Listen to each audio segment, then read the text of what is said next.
Are you sick and tired of blowing money on Google, getting mediocre results, having to compete with people that have been there for a very long time and have huge budgets and, happen to not care that they're wasting a whole bunch of money on Google? Well, I've got some good news for you, because you have the opportunity right now. You can still get in early and start reaping the benefit of the Facebook machine and send yourself hordes of traffic, getting thousands of visitors to your brand daily. Facebook is probably, one of the strongest entities, at least online, I would say. And it doesn't matter what you're trying to sell. Okay, we all know that the internet is the best place to get more people interested in your business, hands down, right? The internet itself, almost 2 billion users online. Okay, that's crazy. That's an amount of exposure that businesses could have only dreamed of years ago. So the amount of traffic that you can get to your website is limited, really, only by your own dedication and your imagination. And so what I want to do is show you how you can take Facebook and use it as yet another fantastic source of even more traffic. Because I'm going to be honest with you up front here. There is no one single solution to what you should be doing to get your traffic. If you're only utilizing one source of traffic, you're cutting your own throat. Simple as that. You want to get the most traffic that you can, you have to use different aspects, different resources. And Facebook is yet another one of those. So the first thing we got to talk about is, what is Facebook, right? I mean, come on. Hopefully you know what it is. I hope I don't have to tell you what Facebook is. But, I mean, everybody uses it, right? But just in case you have not jumped on the bandwagon yet, maybe you happen to have just gotten your first computer last week and you just now found out what Facebook is. Well, we'll go ahead and explain it. It is a social network, and it is actually the largest social network. It allows people to connect and to keep up with each other. They can share pictures, they can share thoughts, they can even play games together. They can send messages back and forth. They can do kind of like a little micro blog kind of thing and just update people as far as what they are doing, what they're thinking about. So it's a place for people to socialize. Now, just like with AdWords, Facebook can get you some really good traffic very, very quickly. What you're going to find, though, and this is like the icing on the cake, is that the traffic that Facebook sends you, you are more than likely going to find that it is better targeted and less expensive. Okay, think about what that means for ROI. If you're spending more money on Google and not getting the kind of targeted traffic that you need, and over here on Facebook, you're spending less money but getting more targeted traffic, think about the potential there. I mean, I love the fact that when I go to Facebook, because I use it personally, right? Just me as a person. When I go there, Facebook knows me. It knows my interests. It knows things that I talk about, what I'm into, and the ads that I do see are relevant to me. It's awesome. The demographics that they collect at Facebook makes it possible for them to basically give me a custom tailored ad campaign. So I go there, I see things that I care about. How cool is that? Now let's talk about AdWords for just a minute. AdWords did give us instant traffic. Okay, we had a huge potential for sales, and there was a time when, AdWords was like the thing and you could make a lot of money. That's the way it used to be. Over the years, AdWords has proven that it really does have some major flaws. As the network has grown, there's been a lot of things come up that really, just cause a lot of problems, make it very difficult. There's a huge network of competition with AdWords. And the pricing there naturally just goes up, right? The more competition there is, the more competitive the pricing has to be, because AdWords works on a bid type platform. So the more people you get there, the more money that is going to be put up to beat out others and get better positioning. So it's become, kind of a headache to me, actually, and I've steered away from it altogether. The question is, can you walk away from the AdWords machine? And if so, how do you do it? Because the fact is, we've got to have traffic. We need to have organic traffic, and we need to have paid traffic. If you're serious about this business, folks, you are going to pay for clicks. That's the bottom line. So how do we get away from the AdWords machine when we need that traffic?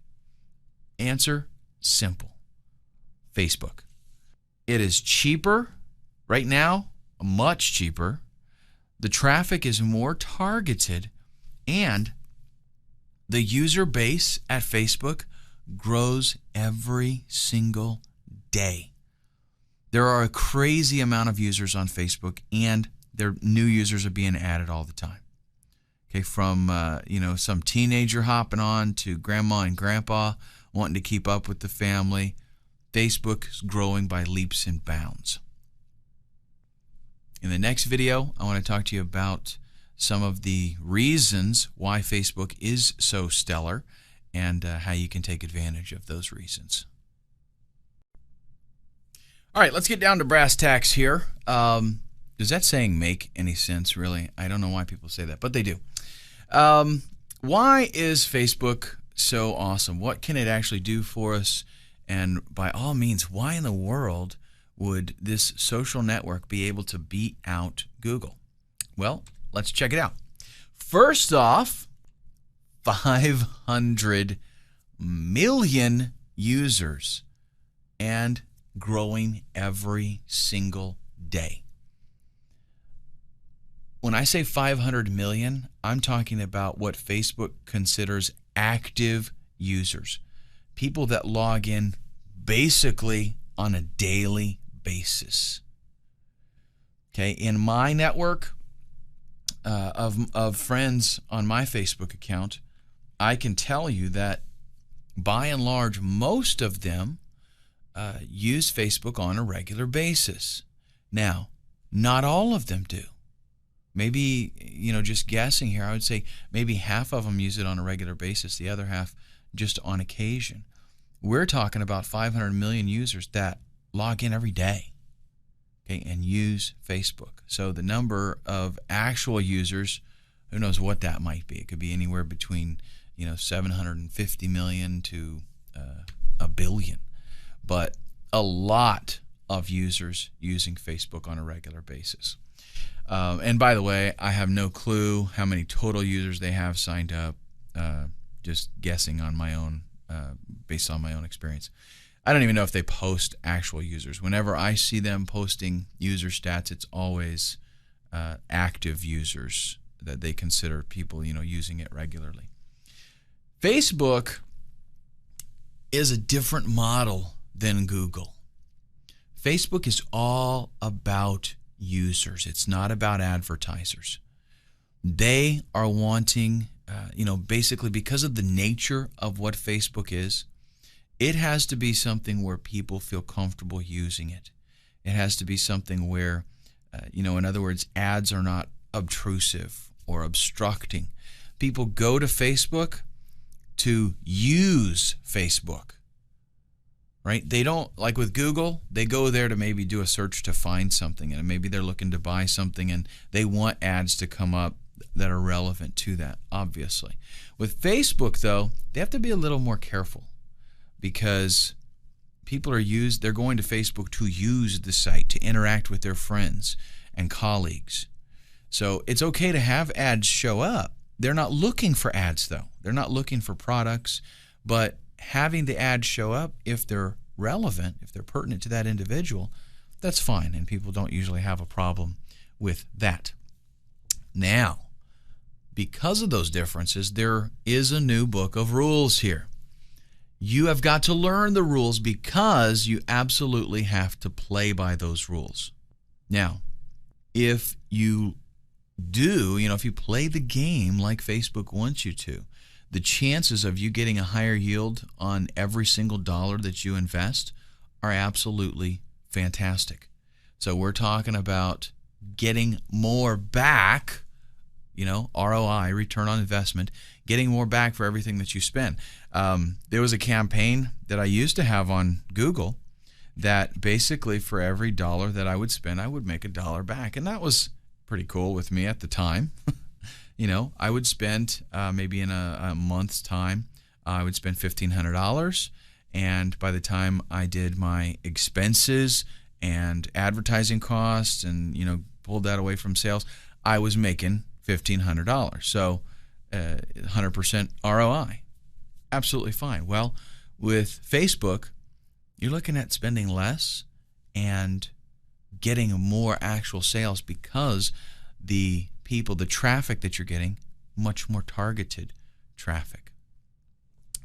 Now, what you got to do is, I know you have probably tried AdWords, but forget everything that you know about traditional pay-per-click, especially Google's pay-per-click model. You might be tempted to think that, I've done AdWords, so I'll just apply everything that I know to Facebook, and boom, away I go. Well, what's going to more likely than that, it's just not the same game. The tricks that you used on AdWords, good chance it's not going to work on Facebook. And there are things that you're allowed to do on AdWords that you're not allowed to do on Facebook. Just point blank. Because again, it's focused around the user. It's a social network. So they have to make sure that everybody's playing fair. They have to make sure that their credibility isn't questioned, right? What I'm going to be showing you in this course is how to make powerful Facebook ads. Ads that are going to, get users' attention, that's going to pull them in, make them want to click the ad and come check out your site. Now, I will mention from time to time some of the free and organic traffic that Facebook allows us to cultivate, but we're focusing on doing some paid advertising here because that is where there is a lot of power on Facebook. Now, the Facebook rules, which we will be dealing with fairly extensively, are very, very serious. You mess up and you get banned. And they've done that a lot. They've done it many, many times, and it won't hurt their feelings one bit to do it again. Okay, so we're going to be spending a good amount of time on the do's and don'ts kind of stuff with Facebook. I want to keep you, ahead of the game so that you stay in Facebook's good favor.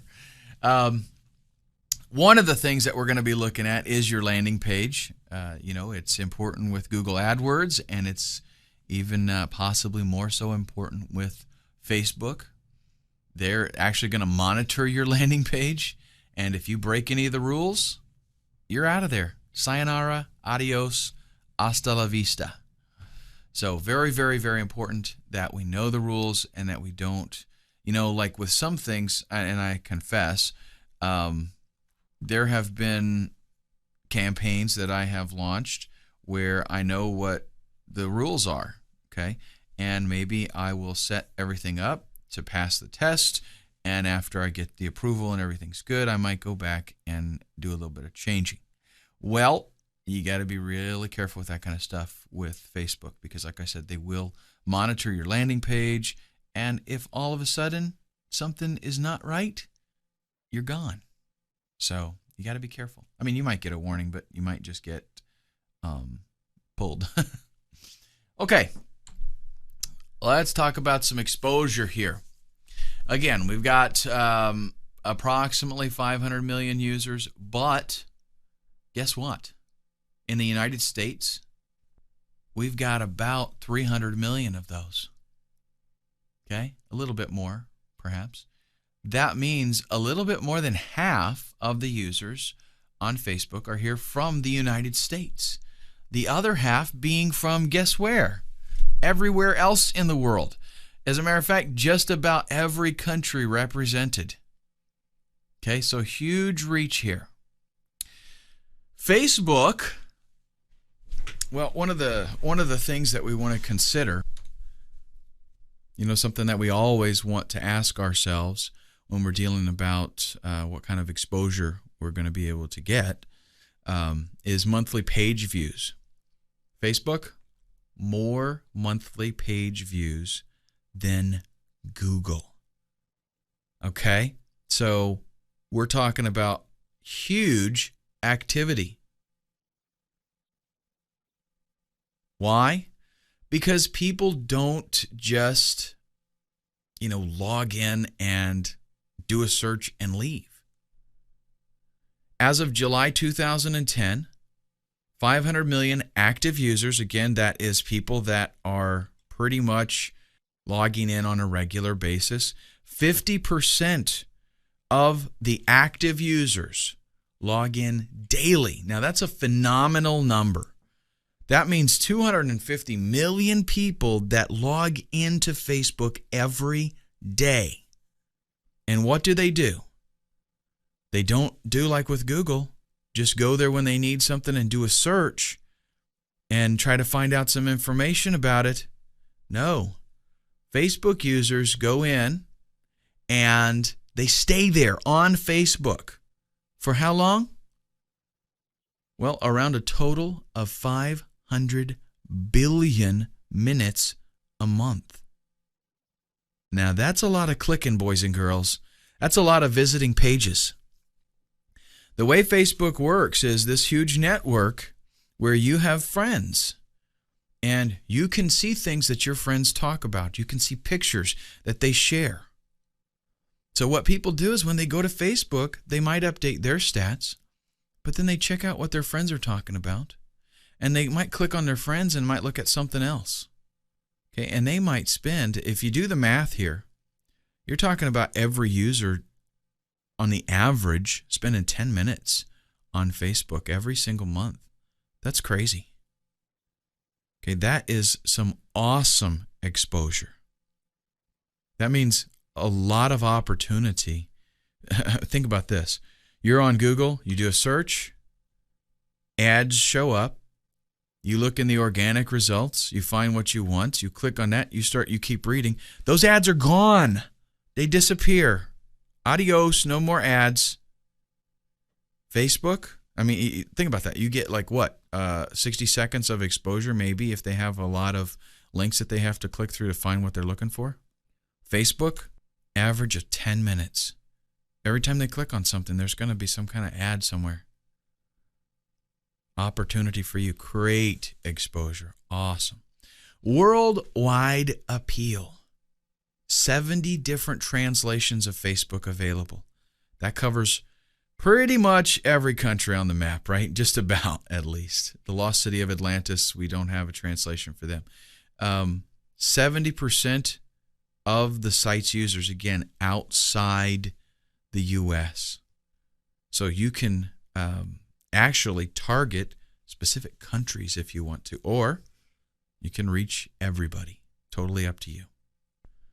And one of the things that makes Facebook so crazy powerful is the potential to cause something to go viral. What in the world does viral mean? Viral is when an individual tells all the people that they know about something. And then those people, it is something that is so interesting that those people then tell all the people that they know. And you can see that we've got an exponential growth here that is absolutely phenomenal. Because it could start out with me seeing something and going, wow, that's cool. And then I tell my buddies about it. Maybe I've got 500 friends on Facebook. Of those 500 friends, maybe 50 of them want to tell other people about it, and they've all got 3, 4, 500 friends. Okay, you can see what happens there. Something goes viral very, very quickly.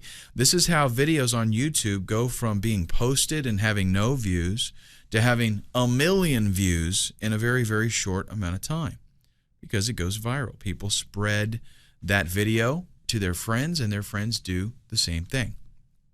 Now, Facebook has a lot of features that allow the potential for viral activity.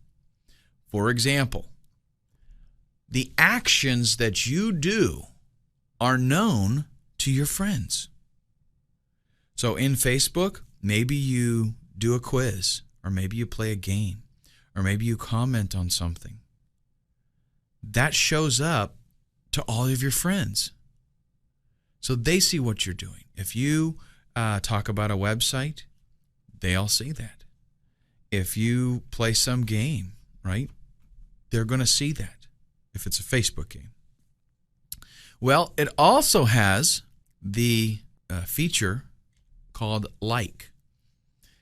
And basically, comments, pictures, ads even, all have this like feature where you can go there and you can say, hey, I like that. And you just click like. And it kind of keeps stats. Well, so let's say your friend likes something, you'll see that. And you'll check it out. Why does Johnny like that? So you check it out and you're like, yeah, I like that too. And you like it. You click the like link on there. Well, the more people do that, that thing can go viral very crazy, because let's say you discover something like your own awesome product that you're trying to promote, and you like it, right? Your 500 friends, they all see that you like this thing. And they're like, wow, I wonder what's up with that. And so they check it out. Some of them like it. Whoa.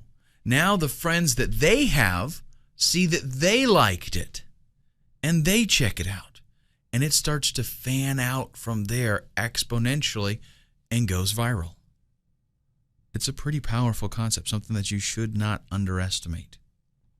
One of the things about this like thing is that it's perceived kind of like a personal recommendation from somebody, right? And that kind of word of mouth is the best advertising that you could ask for. So if a friend says, hey, I like this product, other people, it's kind of like they're being told personally, hey, Jerry likes that. Jerry thinks this is a good product. I'm going to check it out. So this is a very, very powerful feature. And again, what we're talking about here is, why is Facebook such an excellent source? These are things that Google does not offer. And what's so funny is even an ad can be liked. So somebody could see one of your ads and like it. What happens? Instant exposure to all of their friends. Now, Facebook targeting.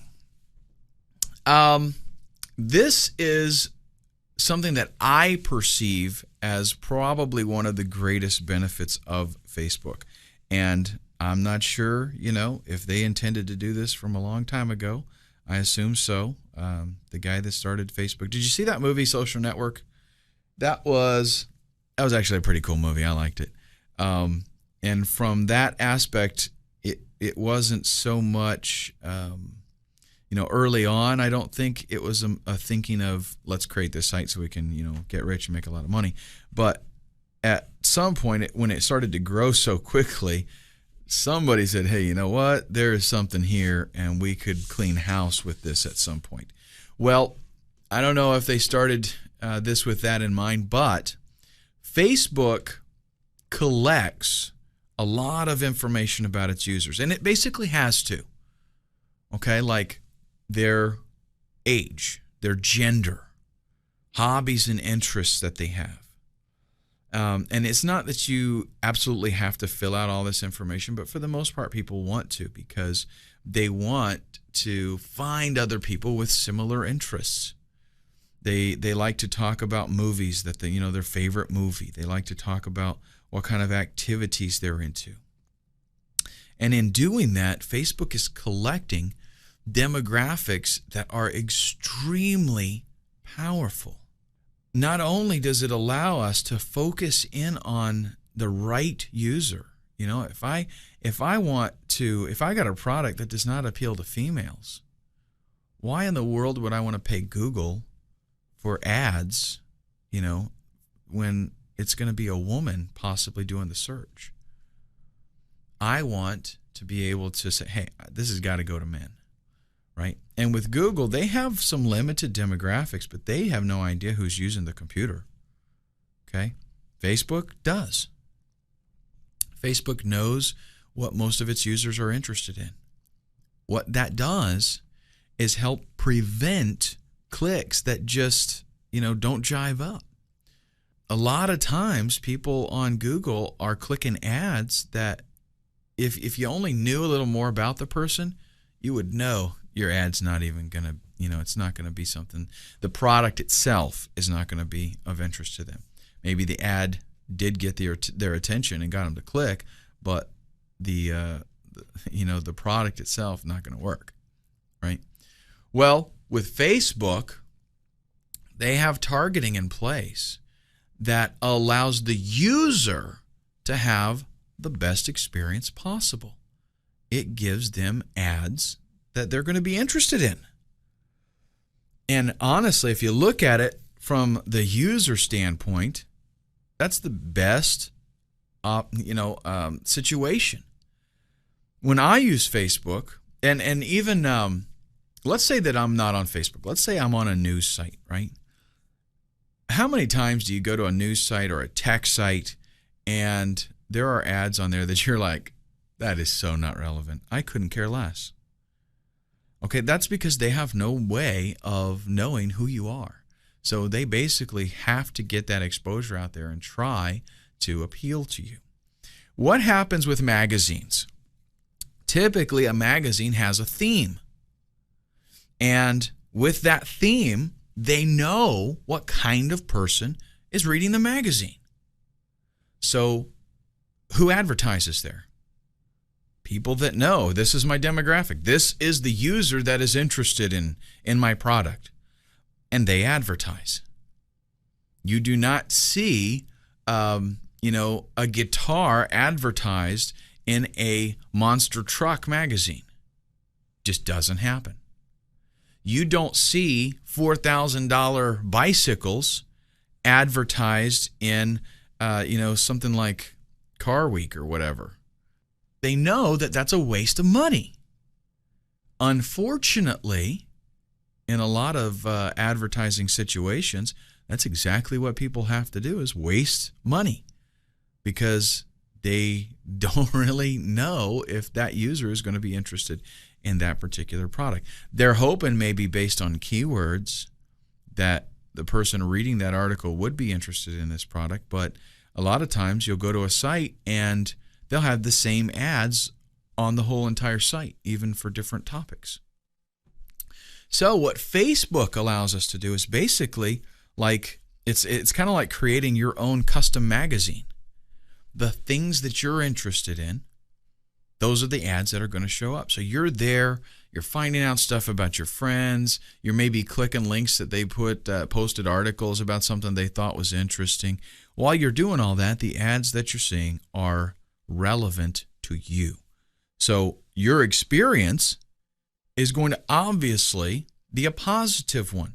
When I, get a magazine and the ads are about what I'm interested in, the ads don't bother me at all. Now, if I'm watching TV and ads show up that I couldn't care less about, what is that commercial? It's intrusive. It's something that I'm just going to tune it out because I don't care. With a magazine, I see the ads, I'm interested in that. I'll even check out the ad because I'm interested. That's what you get with Facebook. Now, today we know where Facebook is at, basically. Where is it headed? Thousands of new users every single day. Fantastic potential here. Started in 2004. I mentioned the movie, The Social Network, that they created about it. I mean, the fact that they made a movie about this website, think about it, okay? Facebook's here to stay. The demographics. Who's on Facebook? Who uses Facebook? Teens. And I would even say children, although I think they're not supposed to unless they're 13 years or older. Stay-at-home moms, families, professionals, single people, all ages.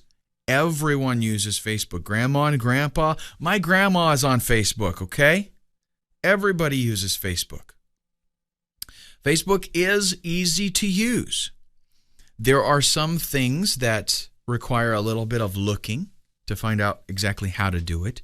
But the most common things that people just do on a daily basis, the things that regular users, I would say, use, very easy to do. Doesn't take a whole lot of explaining.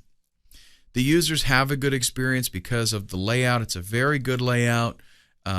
It's, again, easy to use. The ads are not obtrusive because they're things that you're interested in. So users like going to Facebook. They know that when they go there, they're going to be able to check up on their friends. They're going to find out stuff that they're interested in, and they're generally going to have a very good experience. Individuals use Facebook. Politicians use it. Businesses use it. Again, families, organizations, all these things use Facebook. Like, families want to keep in touch with each other. Maybe they're across the country. Maybe they're across the world. They can post pictures. They can say, here's Aunt Judy at the Christmas party, whatever. They can keep up on each other. Businesses use it. All of my businesses have a Facebook page. I'm in a band, as a matter of fact. My band has a Facebook page. Bands use Facebook all the time because it's a great place to be able to post pictures, updates, videos even. You can post videos on there, and people are able to, imagine the social potential here. You're in a band, right? You have people that are local that are on Facebook. And I mean, seriously, there's a lot of people on Facebook. Even I live in a relatively small community, and on there's a large number of people here in this area, and I'm talking, I think there's between 20 and 30,000 people in the town here, and there's a lot of people that use Facebook. You'll have local bands that have hundreds of friends. That's how many people, and they're all locals, right? So you post where you're going to be playing this Saturday. They all know if they like you, they're going to go hang out there, right? Politicians, maybe they're running for election, or they want to just be able to communicate with the community and have a forum where the community can communicate back with them. So they want to stay in touch and have a two-way conversation going there.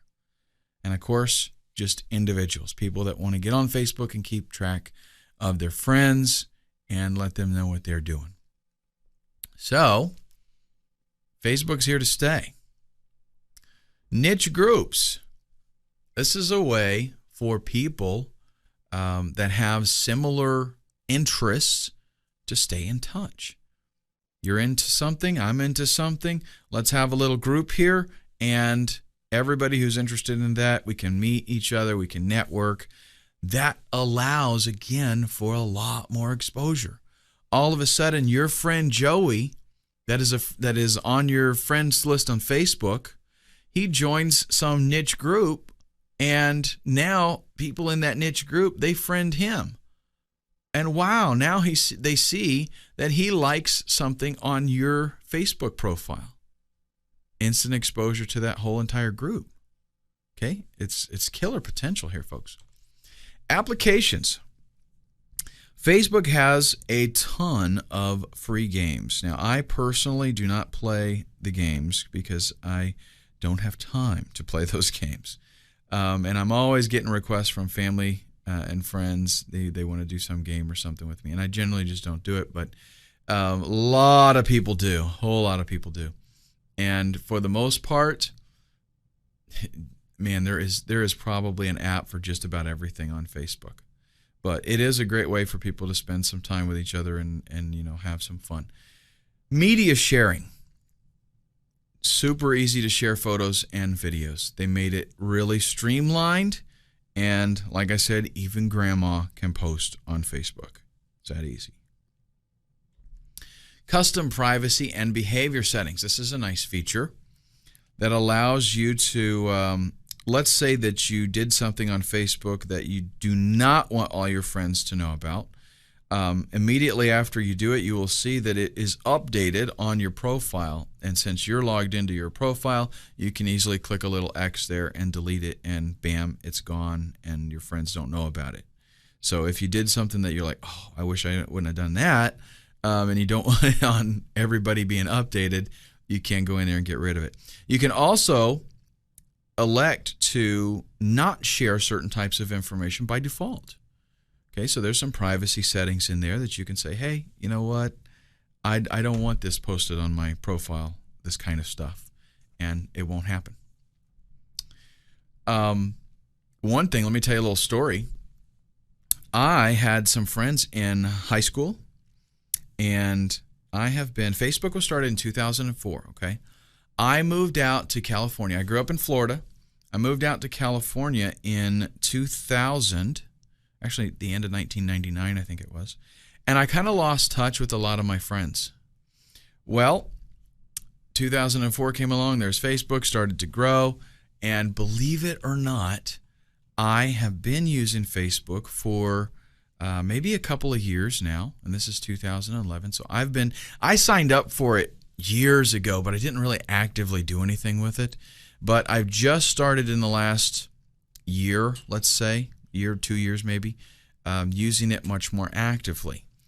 And all of a sudden, just in the last 6 months, I got the bright idea, wow, I should look for some of my friends and see if they happen to be using Facebook. And guess what? A lot of them are. So I found a lot of friends from high school, friends from, after high school, and that I lost touch with back in Florida. And they're friends now with me on Facebook, and we can see each other's pictures. We can be like, dude, you got fat after high school, It's really a great opportunity to make a connection. So even outside of your marketing, really, Facebook, I think, is a pretty it's interesting site that you should sign up. I know a lot of people are a little bit leery about sharing information online. I do have people, I had some lady months ago, I was talking to her about generating traffic, and I mentioned Facebook, and she about freaked out. No way am I going to use Facebook. I don't have nothing to do with that site. I'm not posting stuff about me like that on there. I don't want people, strangers being able to see this or that. Or it's ridiculous, really, okay? It's not that bad. Number one, you can control things. One of the things that you can do in your privacy settings, you can elect to not share anything with anybody unless they're a friend. So people want to be a friend, they have to request it, and you have to approve it. You can leave your profile where it's completely open and everybody can see it. That's up to you totally. And if you don't like that, then don't do it. Other advertisers. Let's take a look at how Facebook compares to some other advertisers. A lot less competition than with Google. So what does that mean? It means two things, really. Less money that you have to spend and a better opportunity to get the exposure that you need because you're not having to fight out so many others. Google often has thousands of bidders that are competing for ranking. A lot of times it'll maybe be 24 people, 24 different companies really bidding against the same keywords, or the same ads, for the same ad space. Sometimes hundreds and even thousands of bidders trying to get in there. So what does that mean? Hard for you to actually get a good position without paying a whole lot of money. There are some niches that $5, $10, $15 a click because there's so much competition. So right now what we're looking at is around 1/20th of the number of competitors on Facebook. So that gives you, you still got time. Get in there and get your Facebook real estate. Get your traffic now while there are so few competitors. Because Facebook advertising is still fairly new, the bids are pretty low. You're not going to spend, you're going to spend a fraction of what you would spend on other ad networks. Specifically, let's take a look at Google versus Facebook. Google is still the king. I have to give it to them. I mean, they are still the go-to place for a lot of advertising budgets. And it's probably going to be that way for a little while. But Facebook does have the best chance of knocking them off the hill, the whole king of the hill thing. Facebook is a contender. They're not to be ignored. And I, at some future point, would not be surprised at all if Facebook and sites like it were able to beat out Google as the go-to place, for advertising. Because it's just, once people find out that with Facebook they can target the right people, they can have a better return on investment, then obviously that's the place that they're going to go. But fortunately for us, we know this right now and we can get moving, whereas a lot of companies are not quite there yet. They're still thinking that Google's the only option, and they're out there blowing their money. I know of companies that spend thousands of dollars a day on Google advertising, on AdWords. And they could take that money and be, getting more back for it by spending it over at Facebook. But fortunately, they're not doing it right now. So I'm going to let them spend their money, and I'm going to spend mine in a different location. So there's less competition on Facebook than there is on Google. That means less cost. We have better targeting on Facebook. With Google, we can do some geo-targeting. Wow, that's cool. But with Facebook, I can get my ads directed to the right people. People that are not necessarily looking for, with Google, you go there, you do a search, bam, there's some ads, keyword relevant. Also, you're on a website and the article has keywords in it and they show you some AdSense. That's awesome, great. But Facebook, bam, there you go. I'm doing this, I'm doing that, ads, and they're all right directed at me. More page views per month on Facebook than on Google, and the whole site is community oriented. So we've got a lot of reasons why Facebook has a potential here for knocking Google off the hill and becoming the king of advertising. Let's talk about who Facebook is right for in the next video. We're going to take a quick break here, and then we'll basically just decide who should use Facebook and who shouldn't. Now, I mentioned before that Facebook does have some rules, okay? And that affects our ads. So there are some things that, it's just not going to approve. But for the most part, you're going to be able to use ads for just about anything, okay? I'll go over the do not lists on the next slide, but for those of you that have an online business, if your traffic is, if you want to drive traffic and get sales to your website, Facebook's going to help you out with that, okay? If the ads are well created, then they're going to send traffic to you. It's as simple as that. So the ball is in your court from that standpoint. Your sales page, your landing page needs to do its job. Facebook will get you the traffic. If you've got a brick and mortar business, maybe you got a small shop, it doesn't do directly online sales, so to speak, you can still benefit from Facebook ads because you've got the potential there for geographically targeting and interest-based targeting. And that gives you a whole lot of options even with a brick and mortar business. You could use Facebook to promote your company's website. Maybe generate some walk-in sales right? Advertise about your services. You can start, maybe online business is an opportunity for you and you just haven't done it yet. Maybe what you sell is, you got the brick and mortar shop and you sell products that you could market online, but you haven't expanded to that. Maybe this is an opportunity for you to kind of catapult yourself up to that level. Affiliate marketers, you're going to like this. Facebook is very friendly to affiliate marketers. Google, But as long as the products that you're pushing fall within Facebook's little box that it puts products in, there's no problems. Okay, you can promote products and services. And really, as an affiliate, Facebook is ideal because you can get yourself into a lot of niches. You can have products that are in a variety of niches. Organizations, maybe you want to talk about your mission, causes, maybe you're doing a fundraiser, stuff like that. This is a great place because, again, it's community oriented. If you're you raise money for breast cancer, right, and you have a breast cancer awareness Facebook page, people that have had some kind of experience with that, maybe they've had cancer themselves, maybe their mother died or something from that, and they're interested in that and they want to help and support it. You can get a lot of friends that way, and then when you do have that fundraiser, bam, you talk about it. All your friends are there, they see it, they talk about it to their friends, and it grows out and can become viral. Politicians.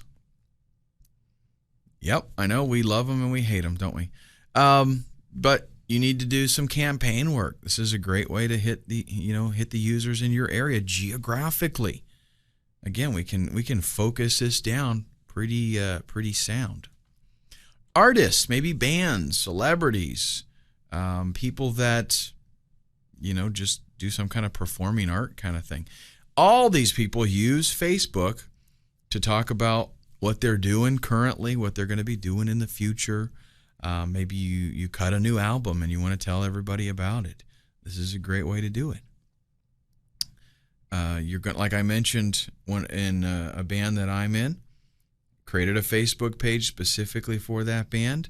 Get local friends, and what do? Tell them, hey, we're going to be over at this place this Saturday. Come see us. Give them the date, all that kind of stuff. Now, the don't list.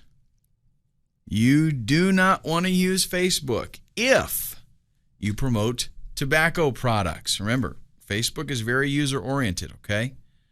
So they want only the best for their members, and they're going to be very careful about advertising. Okay? If you promote pornographic material, don't even consider it. Anything alcohol-related. If your ads are misleading and hypey, how about that one? That cut out a whole bunch of internet marketers right there. You can't do it. And they're going to, they reserve the right to check your ad out and say, you know what? That is a whole bunch of hype. Bam, you're gone. If you promote illegal products, you cannot use Facebook. If your products are scams, if it gets reported that this product does not do what it says and it is just a bogus product, they're not going to allow it. So if you fall into any of these categories, I'm not talking about getting your ad pulled. I'm talking about you will be banned. As in, I'm sorry, you can't advertise with us anymore.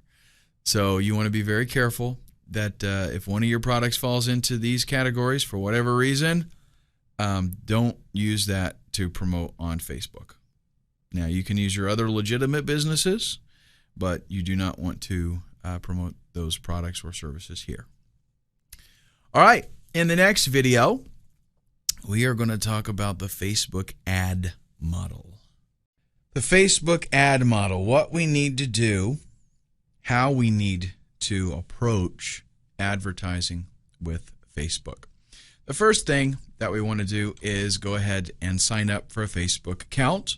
Very, very easy, simple walkthrough process. I probably don't need to demonstrate that for you. Okay, just go there I'll give you the website, as a matter of fact, in just a couple of slides. If you've got multiple ventures, you want to create a main account, and then you create groups for each venture. And you can actually create pages as well, but some of that has to do with generating free traffic, and I'm not going to talk about that too much. But there are a lot of potential avenues that we can go down to get free traffic from Facebook as well. But basically, we do want to be a user of Facebook. If you have only one business, you can create an individual account, or you can create a business page if you want to. You can also create an individual account and create multiple business pages. Like I have for a couple of my websites, I have business pages on my main individual account, and for the 2 bands that I'm in, I have pages also for those. And you log into your individual account and you can manage all of your pages from there. Affiliate marketers will want to consider signing up with their name.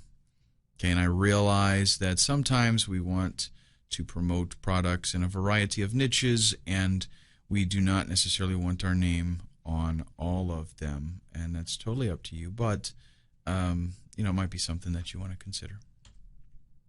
After you sign up, you will want to go in and update your profile, upload some pictures. Basically, as within any community-oriented social site, you want to really use it. You don't just go there and not fill out any of the profile info, because then when people are checking up on you, they're going to be like, okay, this is not a real person, it's a marketer. Once your account is ready and set up, you want to start inviting friends and associates. And you can do that through a very, very handy little feature within Facebook that will actually use your address book, email address book, and try to find people that you know. Or you can do little searches and find people and see if you can get them to friend you. Now, as you're doing all of this, I've mentioned briefly already, you will generate free traffic, okay, in addition to your paid campaigns. So just by having the account and getting friends and filling out your profile, you will get people that are interested in you, and they will get you traffic. What happens that I notice, I have a few marketing buddies on my Facebook account, and I will get people friend me because they were on their list, and when maybe they said something about me or they liked something that I posted, and I'll go in there also and I'll comment on their stuff. I'll post on their profile and I'll comment on their wall and stuff like that. And their friends see that stuff, and so they check me out, and then they want to friend me. So, of course, then when they come to my site, or my profile page, my wall, they are going to see some products that I have, and again, that's going to give you organic traffic. Now, we want to, when we get started with our advertising campaign, we're going to go to facebook.com/advertising. And then we click Create an Ad, and there's 3 easy steps to designing your ad. You want to put in your URL. Where do you want these people to go when they click on it? Create a title. This would be kind of like a catchy headline kind of thing. Understand that Google's ads are keyword oriented, right? Well, guess what? Facebook ads, they don't need that. If, though, let's say you do want to create a headline that states what it is, okay? You got to be honest about it, okay? You don't just do something just to get their attention and make them click on it. You've got to create a headline that does state what it is about, okay? But at the same time, you do want to draw their attention, okay? And that's something that we will talk a little bit about later. But the next step is the body text. That is the real essence of the ad. It's going to tell them a little bit more about what it is that you're selling. What are you trying to offer them? So obviously there you want to relate a benefit to them. You're only going to get 135 characters. So You've got to really put in, some good stuff. And then an image. How awesome is that? This is optional. You don't have to do it, but I recommend it if you want to get people's attention. If you've got maybe a picture of your product or something that maybe it's a service that you're offering and this would be complementary to that, it's well worth the effort. You want to get that picture in there because, like I said, it does help get their attention. When we start our campaign, this is the next step. We are going to, and probably the most important step, this is where we select from the hundreds of millions of users who it is that we want to target. Again, you can drill down. Google uses keywords, right? Facebook uses a whole bunch of different information that allows us to be very precise. We've got graphical or geographical location. So you can, drill right down into where somebody lives if you choose. You can say, I want to pick this area right here. You can target everywhere. You can target countries. You can be specific on states and provinces. You can even do specific cities. Okay, so that makes Facebook essential. And it makes it essential to everyone because as that brick and mortar owner, okay, I can target people in my city. If I got people that I want them to walk in the door, bam, I got them. If I'm offering something that people can download and it doesn't matter where they are, then I have the potential to reach those people easily. We can do demographics. You can target specific age groups. You can target specific genders. You can say, the Facebook users, anywhere from 13 to well into their 80s. The targeting selection, though, does stop at 64. But you can target women, men, or both. And you do want to be kind of careful about who you're marketing to. If you're marketing a product that, should not be marketed to 13-year-olds, then you want to make sure that they're excluded, okay? Because you can get banned for stuff like that. Likes and interests. Now, this is a very, very cool and powerful feature. You can specify a set of interests, okay? That's kind of like keyword targeting, but it's a little bit more specific. Because with keyword targeting, I've got to put in some specific keywords that I want to trigger my ad. Well, Facebook, though, I can pick an interest. And then when those users pick an interest, bam, it's a match. So that's something that Facebook says, oh, these people, they want to hear more about that, so show them those ads. So, in other words, if I'm on AdWords, I have to put in, how to play guitar, how to play electric guitar, how to play acoustic guitar, beginning acoustic guitar lessons. I have to put in all these crazy keywords. And who knows what, people are actually going to type to get my ad to show up. Well, Facebook, just put guitar, right? Interested in guitar, boom, that's it. Facebook also offers some advanced targeting. Birthdays. You can actually contact people with your ads on their birthday. How about that?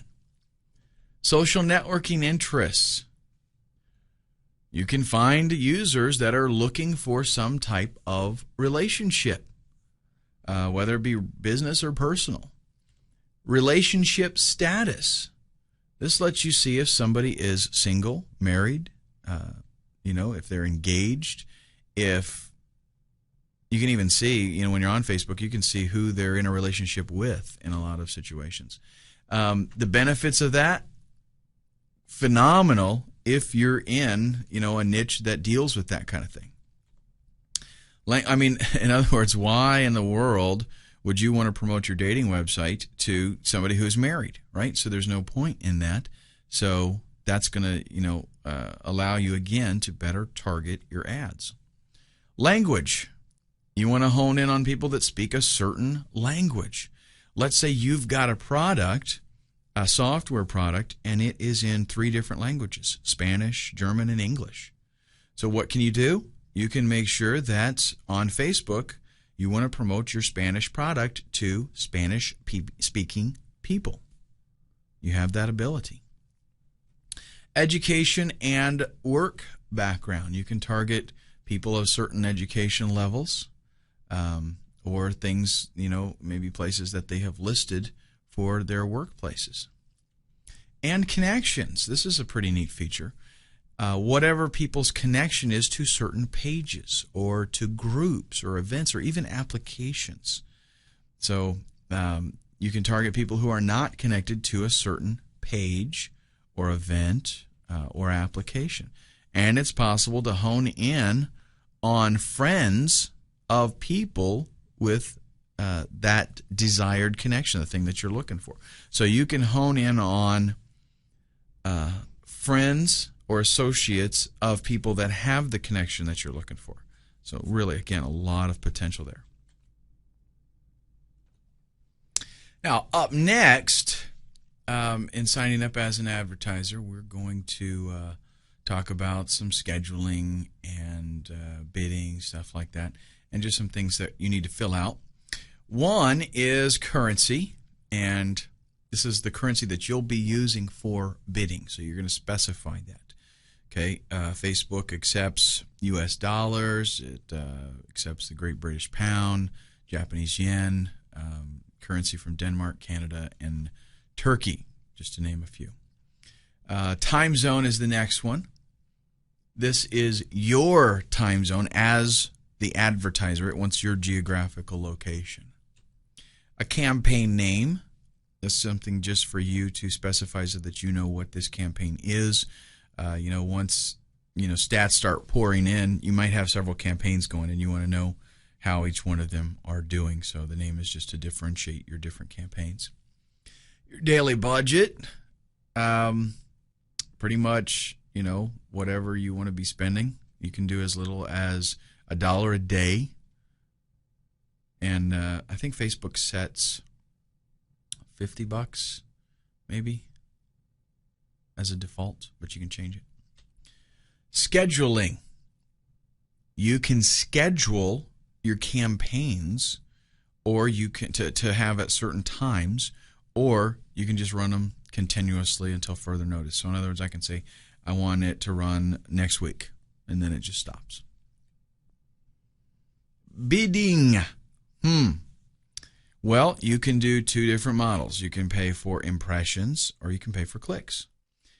Pay-per-click is what I'm going to recommend to you, and that's what most people recommend. That means that it's going to depend on how well your landing page converts, how good that does. In other words, you're going to pay whenever somebody clicks, and hopefully your landing page converts well. On the other end of it, on the impression model, you're going to pay for the number of impressions that you get, whether somebody clicks on it or not. So if you got a fantastic ad that gets lots of clicks because it's so cool, then that's great. But you're not going to know that until you get some stats. So it's a good idea to do the pay-per-click first. Just like with Google, it will offer you some information like a suggested bid amount and an estimate of how much traffic, how many clicks you're going to get per day. After you make your selections, you fill everything out. You are then going to review your ad, check out your demographics and your budget, make sure all that's good, and then once you pay, your placement, your advertisement is going to start immediately. Understand, ads can be refused. So even if your product itself is okay, even if the niche is all right, even if all that is good, the ad itself can be refused. And they can just say, hey, sorry, come up with something else. The targeting that Facebook allows is going to even apply to your own account. And if you haven't been using Facebook for long, or if you haven't noticed this, you want to kind of pay attention to what we're going to talk about here. The fact that they collect so much valuable information on a personal level means that you're going to start, noticing that even in your own account, the ads that are shown there are targeted. So next time you use Facebook, if you haven't noticed this before, take a look at the ads and think about, wow, that's something that I'm interested in. That's something that I've looked at, because that's what's happening for everybody else. So advertisers can target any age bracket. They can target certain genders. They can target interested niches that you have, certain languages, education levels, all these things. And understand that it's not just because I put guitar as an interest that I'm going to see guitar ads, okay? But it is because of my age, right? Let's say that I'm 22 years old. Ads that I'll see are probably going to be relevant to my age. Or maybe I'm a male, so pay attention to the ads that you see. Are they, you're not going to see like ads for Avon, okay? Obviously, niche specific things you are going to see. If you're an English-speaking person, you're probably not going to see German ads. So there's a lot of potential there for getting to just the right person. Now, to get qualified, targeted traffic means we've got to get noticed. The quality of your traffic is very, very important to the success of your campaign. And if you're kind of new to this, you might not understand how important this is. But I mean, from online business down to brick and mortar shops, let's say you sell just whatever odds and ends kind of stuff out of a store, okay? The kind of shoppers that come into your store are going to dictate how well you do, how much you sell. If you've got, let's say for an example, let's use a bar, for example. If you've got a biker bar, there are certain kind of people that probably aren't going to go in there, right? And if you've got a country bar, there are certain kinds of people that are not going to go in there. Same thing with restaurants. If you are a Mexican restaurant and somebody that doesn't like Mexican comes in with a group of friends and everybody sits down to order, they're probably not going to, they might just say, I'll have a salad. Okay, it's going to reflect your business. Getting the right kind of person in your doors is very, very important, online and offline. Google tries to do this with keywords. Facebook does it with personal information that they have collected. So, getting your ad noticed, well, maybe they don't necessarily click on your ad, but just the fact that this is something that is probably going to be of interest to them will more than likely mean that they're going to at least read it. And I notice this myself, that when I'm looking at some site, whatever the site is, if there's an ad for something that I'm interested in, I will at least notice it. If I see a guitar on there, I'll at least read the ad because it's something that I'm interested in. So getting noticed is a little bit easier to do with a site like Facebook, where we can know I'm promoting something here that this individual that's looking at my ad is interested in. We need to get more clicks, because the more traffic we get, the more sales we're going to make. Getting our ad in front of people that are interested and getting more clicks means higher ROI, higher return on investment. And this is what everybody wants. They want to spend less and make more. Since the people that are seeing your ad, they're on Facebook, since they are already in a category of being interested in the product or service that you're offering, then there's a greater opportunity that they're going to check it out. And how do they do that? They click on the ad and they come to your landing page. Once they get there, they're going to be much more likely to buy what it is that you're selling because they're interested in it. We already know that they're interested in it. That's why they even saw the ad, and that is why they clicked on it. So the likelihood that they're going to make a purchase, pretty good. This is what we're talking about when we talk about qualified traffic, when we talk about high quality traffic.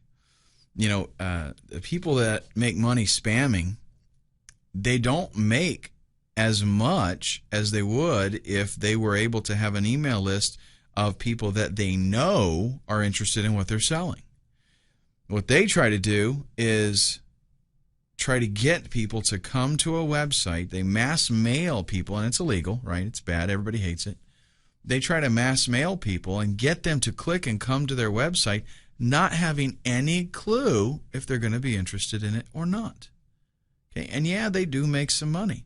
But if I send out 100,000 emails to people randomly, okay, and they come and click and come to my website, who knows how many of them are going to be actually interested? I might make 100 sales. Whereas if I had 100,000 people that I knew for a fact were very interested in my product, how many sales do you think I'm going to make? I could make 10,000 sales, 20,000 sales, because these people are interested. They're qualified. It's a higher quality of traffic.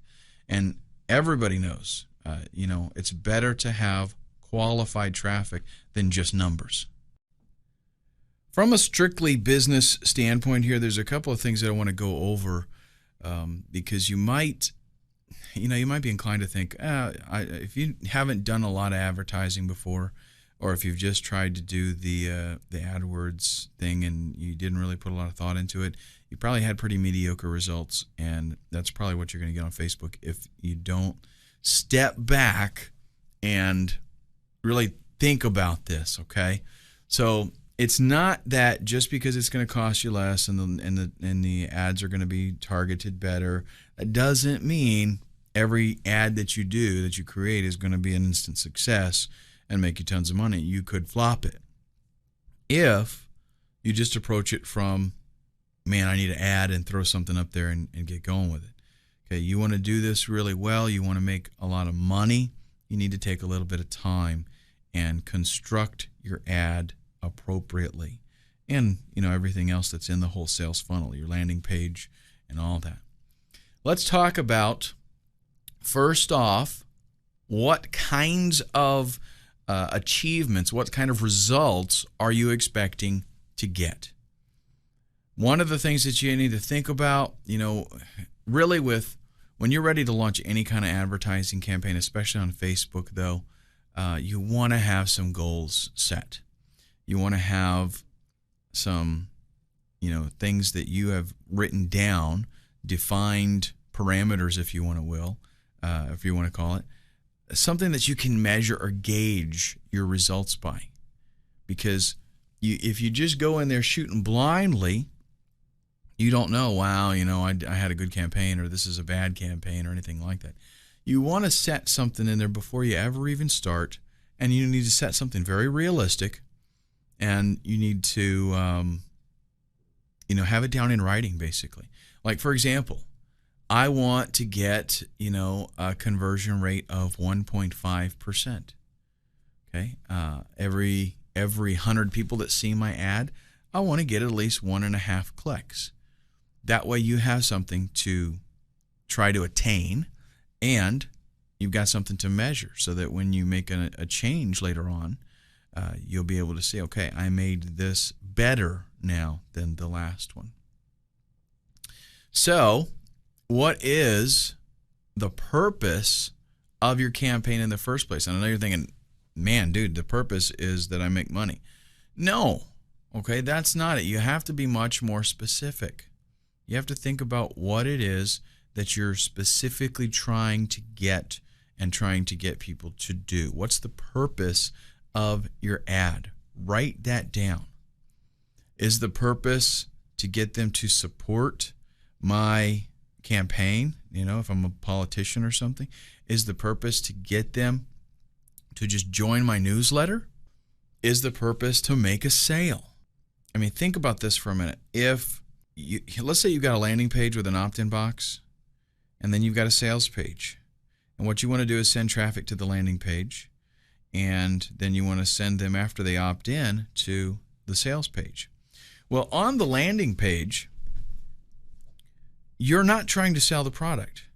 On the landing page, you want to sell that opt-in. So if that's the real desired result on the landing page, then your ad needs to be tailored to that. Your ad does not try to sell the product either. Your ad needs to sell that opt-in, kind of like a pre-sell.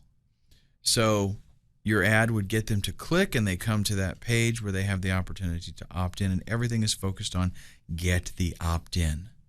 Then after they opt in, then you start marketing to them and try to sell them the product. But the point is, you have to have a clear understanding of what is the purpose of this campaign. What am I trying to get? What are the results that I want also? If I want to get 100 new people to opt in every single day, or do I want to get 1,000 people to sign up for my newsletter every week? Okay, but either way, you got to set realistic expectations. What do you think you can really attain? And let's see what it's going to take to attain that. And then you have something, again, that you can measure by. I set this way too high. I never got even close. Or, man, I blew that out of the water. I doubled my expectations. You need to have a good understanding of what your budget is. How much money are you going to be able to spend in order to get the results that you are looking for, what you expected? Let's say, I want 1,000 new opt-ins this month. Okay. Am I going to be, you kind of get an idea of, let's say that my conversion is 1.5%, and I want to get 1,000. So how many people am I going to have to show that ad to? And how many people from that are going to actually opt in? The number that I'm going to need, how much money am I going to have to spend in order to make that happen? You have to think about this kind of stuff. You got to think about it ahead of time. If I say, man, I want to get 1,000 new opt-ins this month, then I don't think about what is it going to cost to make that happen. If I don't have that money, then that's an unrealistic expectation, and I don't want to do that because I'm going to fall short. Some things that you need to think about. Remember that Facebook is pretty picky about its advertisers, okay, and the things that are going to show up there. You want to make sure you get the results, that you're looking for. You got to have, in mind the money that you're going to be needing to spend in order to generate those kinds of results. And you need to think really through the whole process. You need to think about what it is that you're going to be promoting. If you've only got one thing that you're selling, no problem, right? But if you're an online marketer or you're an affiliate marketer or something, you've got a variety of things that you're going to be promoting. You might want to, pick some bestsellers, things that go over really well. Maybe you're going to launch a campaign that has some new products that you want to start promoting, things like that. So the thing is, you need to understand very clearly in your mind what it is that you're going to be promoting. And, you don't just approach it blindly and say, I need to use Facebook for advertising and I need to promote something. No. Get something picked so that this is what I'm going to do. Maybe you want to use multiple ads. This is something you should definitely think about. You could, technically create a campaign that had different ad variations, and that will allow you to try some different tactics, try some different kinds of ads and see what works and what doesn't work. You can also tweak some of your ads so that maybe one ad appeals to a certain type of person. Use those demographics. Another ad is more tailored towards another group of people. So use those demographics if that kind of marketing, would be beneficial. How long are you going to be running your ad? Do you have super deep pockets and you don't care and you just want to run it indefinitely to do some branding? Or Do you want to run it, spend some money, and then see what you get from that? Consider that. Have that as a business plan. Make sure that your landing page is appropriate. They're going to get you clicks, okay? But they're not going to sell stuff for you, okay? Your landing page needs to do its job. Remember, it also needs to fit the rules, the model that Facebook lays out, okay? So nothing hypey. We're going to talk a little bit more about landing pages later on, so we'll get to that. But it's very, very important that your landing page does its job. Spend time and effort making sure that that landing page is there and that it does what it's supposed to do. What you might consider doing is a small test. Check out the landing page, see how well it works, and then you can specify your time frame. So run it for a couple of days maybe. See how it does. Consider tweaking something on the landing page, and then run that ad, run that campaign again for a couple more days, and see if you improved something. It's not something you want to just run headlong into and dump a bunch of money. The real marketers that have the biggest return on investment are the ones that test and tweak and test and tweak. Remember that Facebook is very picky about the kinds of ads that are going to show up on the website. So make sure that you know those rules inside and out, and that you make sure that everything in your ad and on your landing page and all that kind of stuff, make sure you follow to the T everything that they have set up. You want to make sure that you set some reasonable expectations. Your campaigns are not always going to be a winner. Okay, they're not always going to do as good as you would hope that they do. Maybe it's a bad headline. Maybe the body of the ad or the image just doesn't grab people's attention. Remember that we've always got, if you're doing what you should, you've always got an opportunity to do some tweaking. Okay? Now, I am not saying set your expectations real low just so that you can hit them, okay?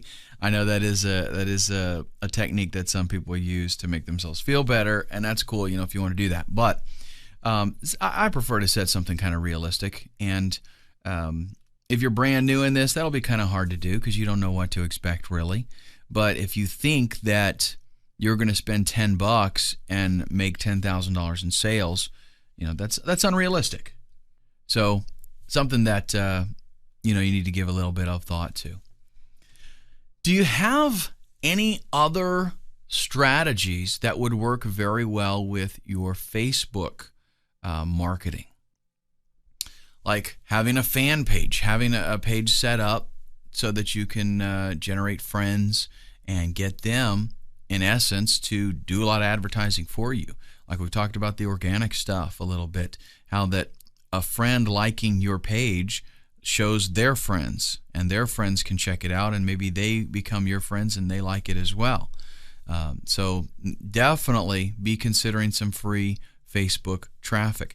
And on your own website, one thing that you can do is you can create a Facebook badge that you can put on your site so that people, when they come there, they see, oh, they're on Facebook, and they can click it and they can come to your Facebook page, and that allows you to possibly, get more friends, that more exposure on Facebook based on a relationship that, they might have already checked your website out for some reason or another. Consider split testing with, the same demographics. Like, let's talk about running similar ads, 2 ads to the same exact group. Okay, you can see which ad works the best. And then you can also have ads that are specific for different groups, different demographics, and be testing within those. So I might start out with one ad, right? And then I want to target 3 different demographics with a different kind of ad. So I take that one ad and I tweak it for those 3 different demographics.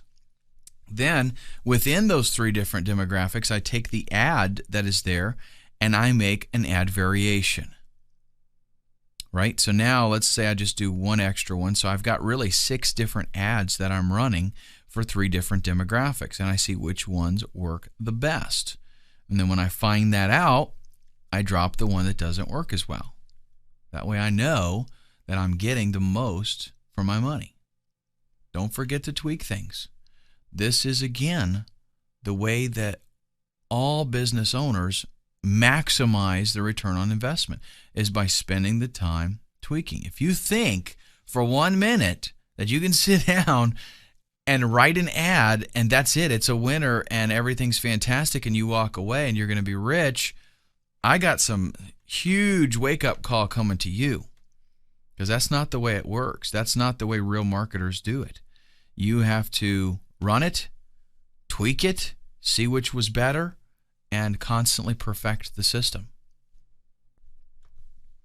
And with these things in mind, in the next video, let's talk about who is your target. Who are you really trying to reach? To really, be as successful as you can with any type of advertising, one of the things that you need to know is who is your target. Who are you actually trying to reach? There are products that, can appeal to whoever, like toilet paper, right? And there are products that are going to fit a more narrow type of demographic. And in order for you to reap the benefits of Facebook, you need to really understand exactly who it is that you're trying to get your product in front of. Who is that person that uses your product, that this type of individual is who I'm targeting. And it's best, really, if you can do it in such a way that you have in your mind one individual. So you will, if you have a product that your individual is a guy with a mohawk, he's about 24 years old, he's got tattoos all over his body, he's got a leather biker jacket on. If you get it down specifically to that, this is my target.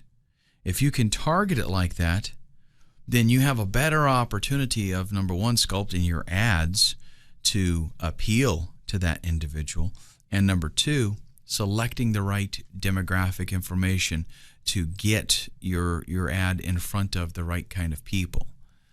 All right, because now that doesn't mean other people don't buy your product. Yeah, sure they do. But when you think, this is my target, this is my customer, you should try to have something in your mind, an actual individual, not necessarily a group of people, an individual. And that individual might be a single mother. She's 34 years old, and you can get as detailed as you want. She's blonde. She's a teacher. She drives, a Camaro, whatever you want, right? But try to, and it's not that you're making it up. You want to try to find out who is your customer, who buys these products.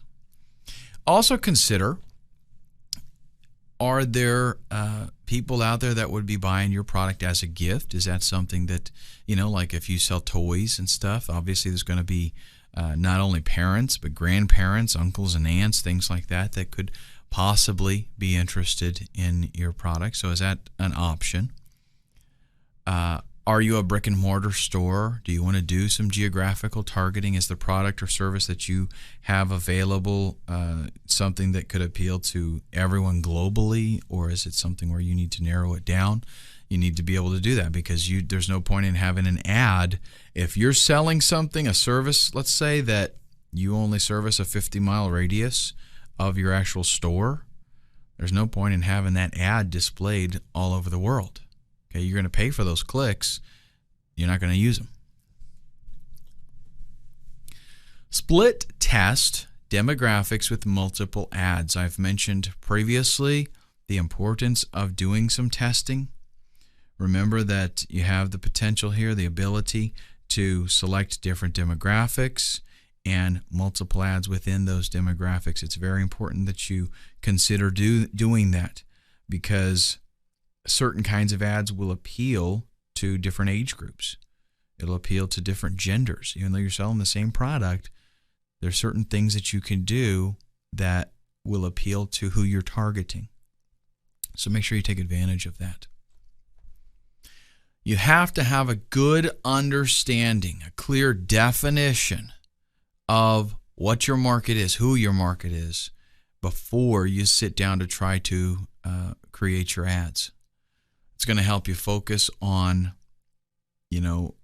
what type of action you're trying to get. It's going to help you make a connection with them. Yeah, this is why it's so important to sit down and do this planning prior to just making an ad. Who am I appealing to? What am I trying to get out of them? What's my desired action? These things are very, very important so that when you sculpt that ad, it matches up even better. And, of course, we're still going to be tweaking the ad. But imagine if you don't sit down and think about this stuff. You don't sit down and consider who it is that you're targeting, and you just create an ad. It's not going to be very effective. Let's talk about budget. We want to go over a little bit of what it takes to get, your ad displayed, because we kind of have to try to factor things in with what it is that we're going to actually be paying. What's actually going on behind the scenes is you're bidding on what you would be willing to pay to get your ad displayed in a certain scenario. Okay, let's say demographics match and all that kind of stuff, and this is where I want to show up, right? Now, there's going to be other people that also want to show up there. So what happens is you put in your bid, and you're either going to do the pay-per-click kind of model where you're paying per click, or you're going to do the CPM model, which is per 1,000 impressions. So if you just want to get your ad displayed, no matter how many clicks, 1,000 impressions, you pay a certain amount of money. Obviously, you don't know how many clicks, necessarily you're going to receive. You might get a lot, you might get less, and you pay the same amount. With the pay-per-click model, you're going to pay just when you get a click. So what happens is when a viewer comes to a page to load it, Facebook goes out and it sees who all wants to advertise on that page. And this happens super duper fast, right? And it checks out the amounts, the bid amounts, and the highest bidder is, in a nutshell, the highest bidder is going to win. There's some other factors that we're going to talk about here, but for the most part, the higher bidder, let's say, is going to win. You don't, though, necessarily pay your high bid amount. Let's say you bid 30 cents on something. Somebody else bid 20 cents on something. You're going to pay less than 30 cents because it's going to just bump you up to whatever it takes to beat out the other guy that was bidding 20 cents. Okay, so it doesn't automatically bump you up to your 30 cents. It just does whatever it needs to do to win. Okay. Well, one of the factors that it's going to take into account, though, in addition to that, is past performance. Because it's not just about money. The more successful an ad is, the more likely it's going to be that that ad is going to win other bids for placement there. Okay, that doesn't mean that a new ad is going to not win. Okay, but it's not going to necessarily show up as much. What's going to happen is Facebook is going to look at how often does this ad actually get a click. And Google does the same thing in this respect, because if, let's say you're bidding 30 cents and some other guy's bidding 20 cents, but every time your ad shows up, nobody clicks on it. And, maybe 3 or 4 or 5% of the time, they click on the other guy's ad that's doing 20 cents. Well, Facebook's going to say, okay, I can show this guy and never make any money, or I can show this guy and make that 20 cents pretty frequently. It's going to say, you know what, I want to go with where the money's at. And that's kind of the way that Google operates as well. So your past performance is factored in there. There also is a quality of the ad. That's going to be determined really by the users. The more people that like an ad, the more likely that ad is to win, in a bidding situation. So it's a good idea to create compelling ads and build up a good reputation so that people like the ad. They click that little like button right next to the ad. Your budget is something that you definitely need to keep in mind. But Facebook actually takes that into account as well. If you're, let's say your stated budget needs to be something that is well within your abilities, okay? It needs to be something that you can afford. But you need to kind of factor out, this is how much money I'm going to spend on advertising this month, and set that dollar amount in your campaign.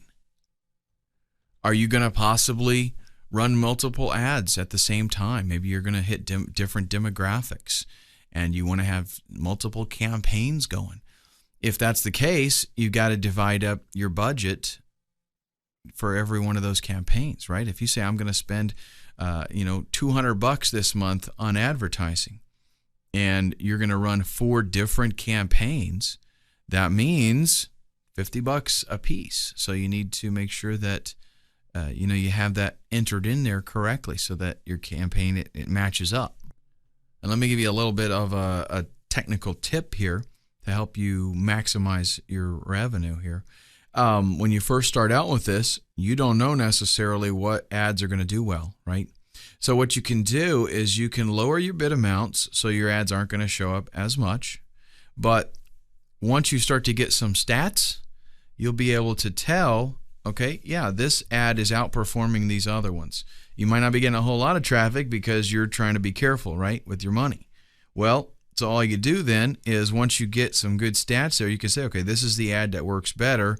Then go ahead and amp up your bid amounts and get your ad out there more. But now you know you're using a more effective ad. So that's a good thing that you would probably want to consider doing. Also, the campaign duration. How long are you going to be doing this? Okay. A lot of times ads, the whole campaign thing, it takes a little while to get rolling and start seeing some revenue, start seeing some profitability. You can start seeing, man, in just a couple of days, I'm seeing sales increase dramatically. Great. But you have to be able to watch that campaign, be willing to tweak some things, and not expect that you're going to be getting instant sales that day. Okay, it may happen, but it may not. Then we want to consider our bid amount. How much is it worth to you to get clicks? As a business owner, whatever you're promoting, you have to understand that there's going to be a point that something is profitable, and that beyond that, it becomes unprofitable. Let me give you a little bit of a scenario here, a little example. Let's say you're an affiliate marketer and you're promoting this product. Let's just say it is 16 gigabyte thumb drives, okay? And you will make $5 off of the sale of one of these thumb drives. Well, that's very unlikely because I think you can get these for $20 now, but we'll use that as an example. If you know that out of 100 people that come to your landing page, one person will buy that thumb drive, then you can say, it is worth to me to spend $5 to get 100 clicks. Right? That's like your break-even point. So if I have to spend $4 to get 100 clicks, or in other words, 4 cents a piece, then fantastic. I'm good with that. I'm making some money. Okay, I'm profitable. Well, if I have to spend $6 to get that traffic, not worth it to me because I'm losing money. So there are some things you need to factor in. You have to try to, hopefully you can get some data to estimate at least how much traffic you need to make sales, and how, like, if you can tell out of 100 clicks I make $30, then you can run the math and you can decide what it is worth to you to bid on different scenarios to get that traffic. You have to figure that out. You have to calculate it. I can't tell you bid this amount. You have to figure out what it's worth to still be profitable to you. Now we have also bid ranges. Winning bids are selected based not only on the bid amount, but also the quality of the ad and how well that ad has performed in the past, right? Well, Facebook is going to give you suggested bid ranges to kind of help you win the auctions and get a placement in there. The thing is that a lot of times those ranges are going to be a little bit higher than what it would really take to get in there. Okay. Maybe there's going to be a niche that you can get into that doesn't have a whole lot of competition, and you can bid low and still get plenty of placement and not be paying a bunch of money. If you find a niche that is very competitive on Facebook, they're going to give you recommendations, and you might have to go with those recommendations to get placement, and you might even have to bid higher in order to get placement and beat out others. So that's something that just happens. So it doesn't matter necessarily the bidding range that you select. You want to take the time to follow up and take a look at your results. What are you actually achieving? Did you set your bids too low and you need to bump them up? Are they way too high and you could still get placement by lowering them? You have to track that stuff. Take all of this stuff into consideration when you start to think about what you're going to be spending, what you're willing to spend on your advertising on Facebook. In the next video, we'll take a look at some rules and tips.